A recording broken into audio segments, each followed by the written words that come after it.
Sarap ng pork dinakdakan na ginawa ko nung nakaraan at nagtrending pa nga ito at umabot na nga ito ng 2.3 million. Aba hindi na po ako nagpatumpik-tumpik pa. Ginawa ko na rin po ito sa manok at sobrang sarap din naman talaga. Kaya naman kung sa intro pa lang ay natakam ka na siya, tara magluto na tayo ng chicken dinakdakan. Dahil nga po chicken dinakdakan yung ating lulutuin ngayong araw, syempre yung ating pong main ingredient ay ito pong manok. Bali ito po ay 2 chicken breast na inalisan ko na po ng buto para naman po mas madali pagka hiniwa-hiwa natin ito mamaya. Naglagay na nga rin po ako dyan ng mga pampalasa katulad ng asin, paminta at saka itong garlic powder. I-massage lang natin itong ating chicken para naman magpantay po yung mga pampalasa na inilagay natin dito. At pagkatapos po niyan ay atin na po itong ipiprito. Hindi po ito yung original dinakdakan recipe. Pero napakasarap din naman po talaga nito. Ang alam ko po kasi sa dinakdakan recipe ay iniihaw talaga. Pero ngayong araw nga po, sa halip na ihawin ay ipiprito po natin itong ating manok. At habang nagpiprito nga po ako nung manok, ay inihanda ko na po yung iba pa nating mga gagamiting mga sangkap.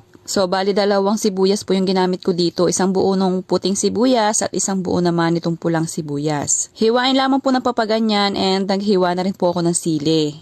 Sa dami naman po ng sili ay pwede po kayong mag-adjust dyan. Kung gusto nyo po na mas maanghang pa, dagdagan nyo na lamang po yan. And kung gusto nyo naman na hindi masyadong maanghang, ay bawasan nyo na lang po. At ayan, naghiwa rin ako ng luya. At eto nga po, saktong naprito na yung ating manok, ay akin nang hahanguin. And syempre, atin po itong hihiwain sa kasarapang laki lamang po. Depende na po sa inyo yung laki pero mas maganda po yung ganyan lamang po kalalaki para manuot po yung ating mga pampalasa mamaya. So ayan, nahiwa na po natin yung ating chicken. So inilipat ko po ito sa malalim na mangkok at ilalagay na po natin dito yung ating mga hiniwang sibuyas, sili at luya. Naglagay na rin po ako dyan ng paminta. Tapos isa naman pong tasa ay nagmix po ako dito nitong ating pinakang wet ingredients. So yan, naglagay po ako dyan ng 3 maliliit na pack ng mayonnaise, konting asukal at itong isang maliit na lata ng liver spread. At naglagay rin po ako dito ng liquid seasoning. Bale yung ating pong kompletong sangkap ay ilalagay ko na lamang po sa bandang dulo nitong ating video. Kaya naman tapusin nyo ito.